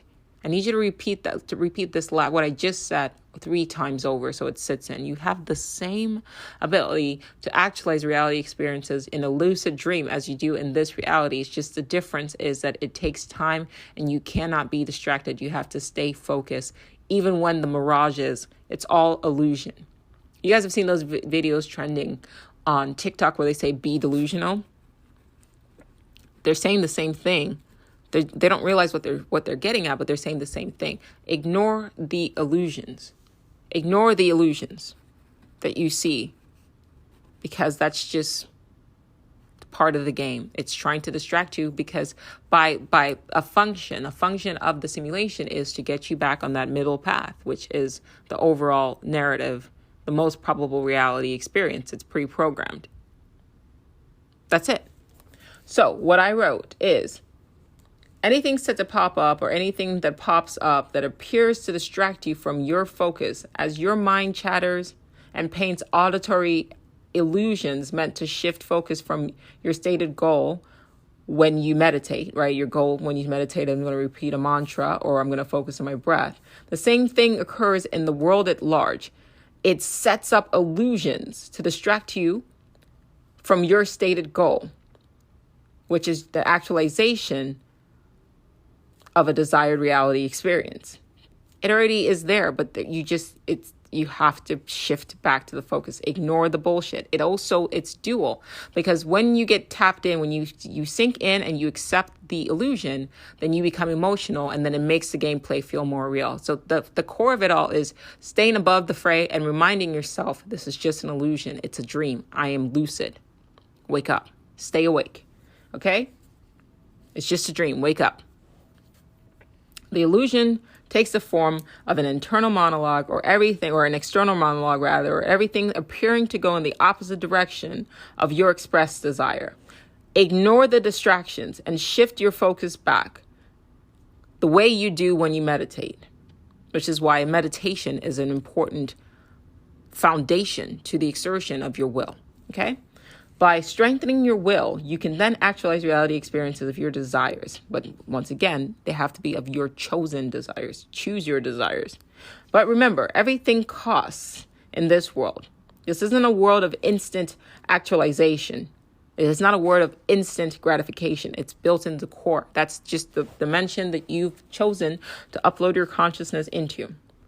You must pay for your desired experiences through the exertion or release of energy, be it the cost of time, as in time spent, or the energy through work or the exertion of your will.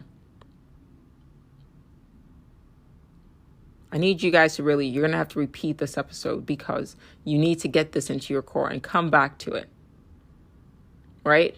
These are all in-game, built-in obstacles meant to think of them as foundations, non-physical in a way, borders between the different realities. I'll say that again. Think of them as non-physical borders between the parallel universes, between the different, probable reality experiences, right? So every time you try to kind of budge against it, right, an obstacle pops up, but you need to push through that in order to permeate, in order for your consciousness to permeate a different reality experience. Does that make sense? Yes. Okay. Bear in mind, there is an energetic current of the underlying narrative driving the story. Right? And you are attempting to swim against said current by the exertion of your will. Okay, so you need to imagine that story mode as a sort of like an ocean frequency, right? And you're trying to sort of flow in the opposite direction. You're trying to vibrate on a different, that takes energy. Okay? I'm reading over the notes. Require you to swim in a different way, Remember, this is all an illusion. It's all a construct. That's deep. You got to hold on to that. Okay? Remember, this is all an illusion. It's all a construct. You must learn to ignore what you are seeing, to see what you want to see instead. You must learn to ignore the illusions, the mirages, the obstacles, and see past it towards the realization, the actualization of the reality experience that you want to have. Okay? So always shift your focus back to what you want, regardless of what the illusion appears to be. Everything is an illusion, a distraction. So you must make your life itself into a meditation. All right? I want you to sit with that.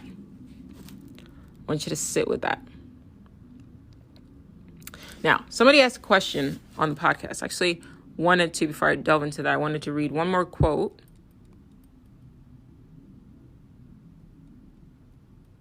I want to read one more quote from Tesla. The ultimate purpose is the complete mastery of mind over the material world, the harnessing of human nature to human needs. The ultimate purpose is the complete mastery of mind over the material world, the harnessing of human nature to human needs. They're all saying the same thing. You have a person like Crowley to Tesla being highly religious, right? To Crowley being religious, but in a different way, right? They're all saying the same thing. From the Upanishads, even the Bible, they're all saying the same thing. Buddha, all saying the same thing. Pulling it all together. So here's a question from Chris in the Discord channel. He said, if humanity ends up definitively proving that we live in a simulation, wouldn't the goal of science shift to learning how to hack the simulation or finding out who is running it? Or would nothing change and humans just continue as normal? My response is this. I didn't respond. I said I was going to respond on the podcast because I love the question and I wanted you guys to think about it. And then here's my answer.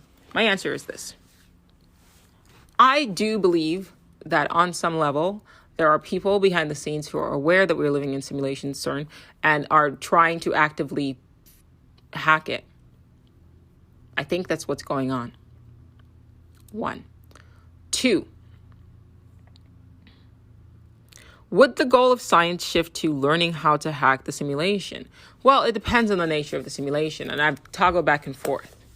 On one end, if we are like a Westworld situation, and I just have not reached the moment in space-time yet where I can give you a definitive answer on this, but I can only, give you my theory.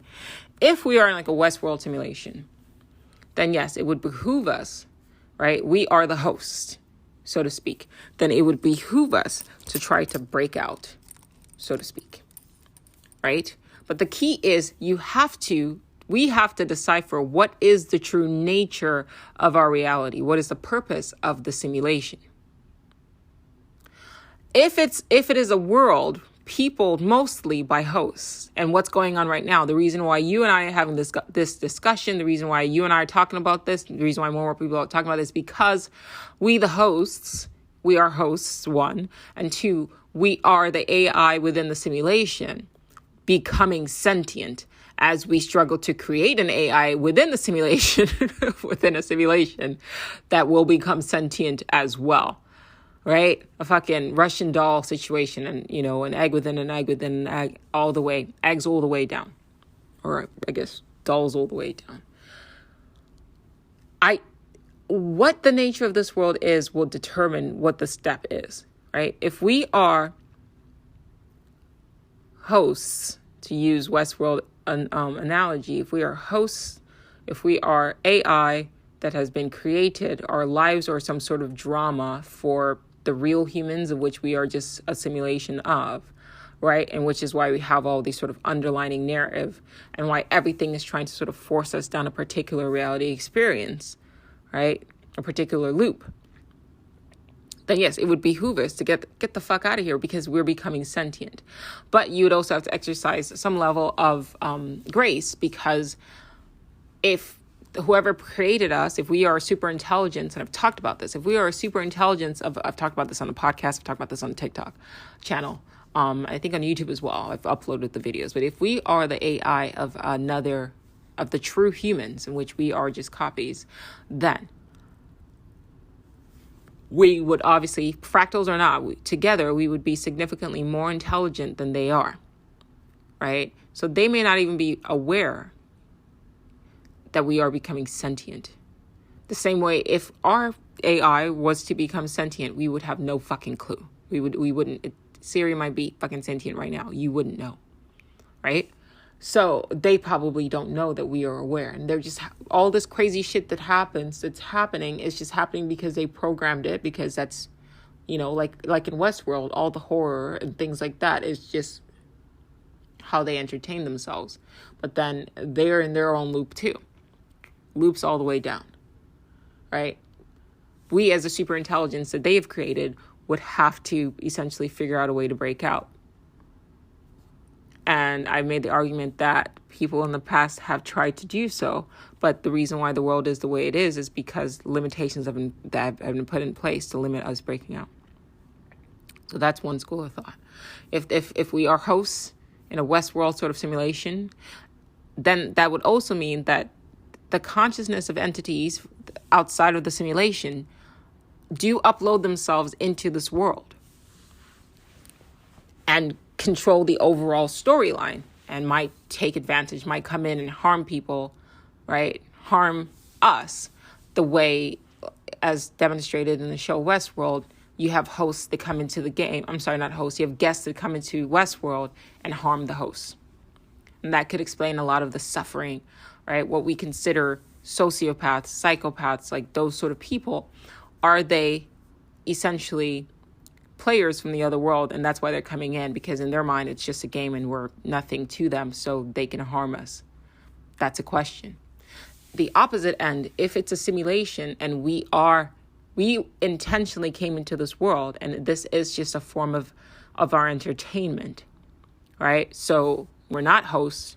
We are actually, all of us are subscribers, for the most part. I mean, there are NPCs as well, as in every game, background, actors and things like that, background characters that are programmed in to people the earth to make it feel more real, right? But for the most part, people who are conscious, people who are sentient, people who are aware are actually subscribers in the game, and have come into the game to basically entertain themselves. And then this is just some sort of weird, form of entertainment for us in the real world. And then we just pick up these avatars and sort of have this like mortality experience. I don't know what this is. There is no reason why it can be both. Right? That some of us are sentient hosts, and then some of us are, intentional subscribers, guess, and that, both are sort of happening in this world, and then that truly does lean in to the whole Westworld thing. But I think it would behoove maybe individuals at large to be at least aware, because to me, this being a simulation, a type of simulation, is the only thing that makes sense. It would explain so much. And the great minds have also reached the same conclusion. I've mentioned several books on the topic. I have finally uploaded my book list, basically all of the books that I've read and not returned on my Audible. You can check them out as well. But you have MIT, grads and professors, and that are all kind of more or less basically saying that this is more than likely a simulation, which then basically means that either we're becoming self-aware and realizing that our nature isn't real, and that means we're sentient, or something is happening within the game, and that sort of suspension of disbelief is being loosened, and that's just the next sort of upgrade. Is that okay?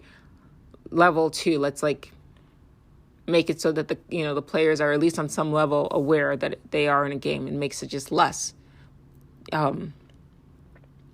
difficult, right? Just a little bit easier, because maybe less people are playing because it was just too hard or whatever. And that would mean that the next step is okay, get more people on board, more people aware of it, and then start actively reshaping the reality with our minds, right? Because it's the mind, it's the consciousness harnessing the mind's ability to create and bend reality to its will, so to speak. So then the next step is, okay, now that if enough people can become aware of this, then can we start changing things so that it's more of a pleasant experience and not as much suffering. But ultimately, I don't know yet. I will say this: the quality of the consciousness of the observers, if that is altered, us being our consciousness being the observers, right?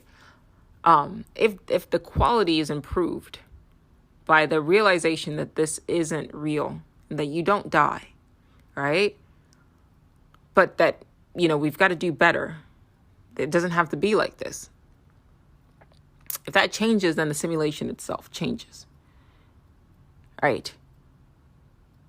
So that's important. Right. So I want to make sure I'm not missing anything. I said a lot. It's a long one. But it's going to be worth re-listening to it. I feel like I can't, I don't want to just leave you guys at this point, but definitely worth a re-listen. And a listen and a re-listen and listen, because ultimately you have to understand the key things, that free will is not given. It requires effort. Meditation is how you train your mind. Your consciousness trains the mind so that you have control over the shift. Yeah.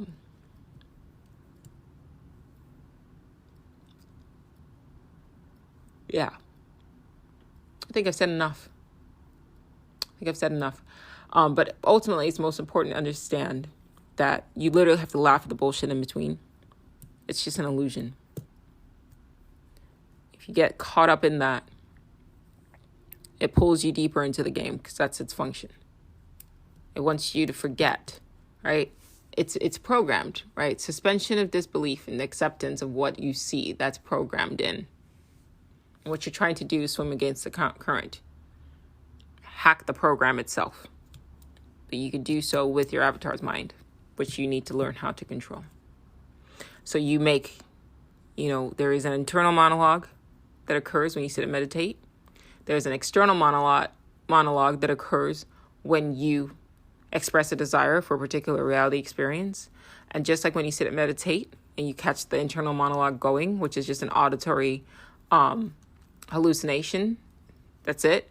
So too, when you experience things externally on the path to your actualization of your goal, that is just an external monologue in a way, but it's a visual hallucination. And you have to learn to be disillusioned by it, like ignore it, like treat it like a mirage rather, because at the end of the day, it's all a construct. It's all a construct. I can't talk. It's all a construct. There's no difference. The only difference between this reality and a lucid dream is the amount of time it takes between desire and actualization. It's kind of like a lucid dream. It's just a more complex one. But there's layers to this shit. Thanks for listening.